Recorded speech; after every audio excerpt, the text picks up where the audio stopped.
tinggalkan kawan yang tidak mengingatkan kita kepada Allah. Mesti tinggal. Sehingga ayat tentang kawan ni ada dalam Quran. Ayat tentang kawan.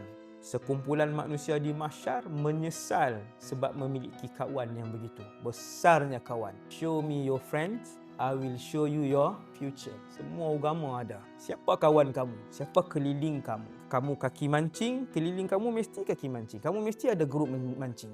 Kamu kaki motor, kamu mesti ada 1-2 grup motor. Mesti pun. Saya nak beritahu, apa minat kita, begitulah orang keliling kita. Kalau kita kaki majlis ilmu, kaki selawat, cinta ulama, dikeliling kita ulama. Kita ada dalam grup tu. Walau kita bukan ulama, mereka panggil kita. Saya ada grup ustaz-ustaz, ada orang biasa dimasukkan juga sebab rapat dengan ustaz-ustaz. Bukanlah kesemua mereka bagus.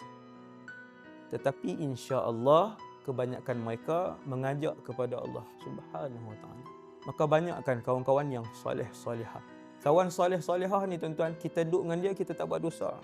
Kalau kita duduk dengan orang tu, dia mula buka aib orang, itu bukan kawan yang soleh. Jauhkan diri daripada dia, bukan menghina dia. Kenapa lama tak datang rumah saya? Kamu kawan yang tak solehah. Saya minta maaf, Ustaz Wadi pesan menjauhkan diri dari kamu. A. Dan tu jawapan A. Ada suami-suami, isteri-isteri telefon saya, maki hamun saya. Suami-suami pun sama, isteri-isteri pun sama. Dalam DM apa semua kan. Siapa suruh Ustaz sebut macam ni. Sekarang ni isteri saya tak mau cakap dengan saya. Ni Ustaz punya pasal, rumah kami dah nak ni.